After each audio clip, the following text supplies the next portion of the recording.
જિલ્લા tobacco cell Mehsana તથા તાલુકા health office વિજાપુરના સંયુક્ત ઉપક્રમે આજરોજ પ્રાથમિક આરોગ્ય કેન્દ્ર વસાઈ દ્વારા મહાદેવપુરા ડાભલા ગામની અનુપમ પ્રાથમિક શાળા મહાદેવપુરા ખાતે રાષ્ટ્રીય તમાકુ નિયંત્રણ પ્રોગ્રામ અંતર્ગત વક્તૃત્વ સ્પર્ધાનું આયોજન કરવામાં આવેલ હતું।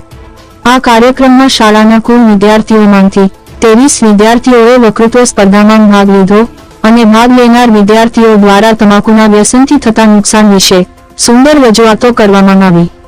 આ કાર્યક્રમમાં ભાગ લેનાર વિદ્યાર્થીઓમાંથી પ્રથમ નંબર આવેલ વિદ્યાર્થીને સ્કૂલ બેગ, બીજો નંબર આવેલ વિદ્યાર્થીને ફોલ્ડર ફાઇલ, ત્રીજો નંબર આવેલ વિદ્યાર્થીને કંપાસ બોક્સ અને અન્ય 20 વિદ્યાર્થીઓને આશ્વાસન રૂપે સ્કૂલ કીટ આપવામાં આવી તથા તમામ વિદ્યાર્થીઓને નાસ્તો પણ આપવામાં આવ્યો।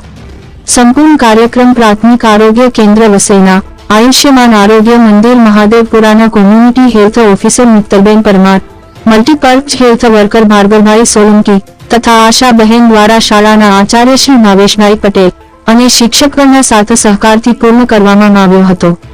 આ કાર્યક્રમમાં વિજાપુર તાલુકાના તાલુકા health officer Shri doctor Chetanbhai Prajapati તથા પ્રાથમિક આરોગ્ય કેન્દ્ર વસઈના medical officer doctor Namrataben Patel હાજર રહેલ। કાર્યક્રમ પૂરો થયા બાદ હાજર તમામ વિદ્યાર્થીગણ, શિક્ષકગણ તથા આરોગ્યના કર્મચારીઓ જોડે પ્રાથમિક આરોગ્ય કેન્દ્ર વસઈના સુપરવાઇઝર લખધીરસિંહ રાજપૂત દ્વારા વ્યસન મુક્તિની પ્રતિજ્ઞા લેવડાવવામાં આવી। અહેવાલ નરેશજી ઠાકોર, મહેસાણા। આવા તાજા સમાચાર જોવા માટે અમારી ચેનલ સબસ્ક્રાઇબ કરો, લાઇક કરો અને શેર કરો।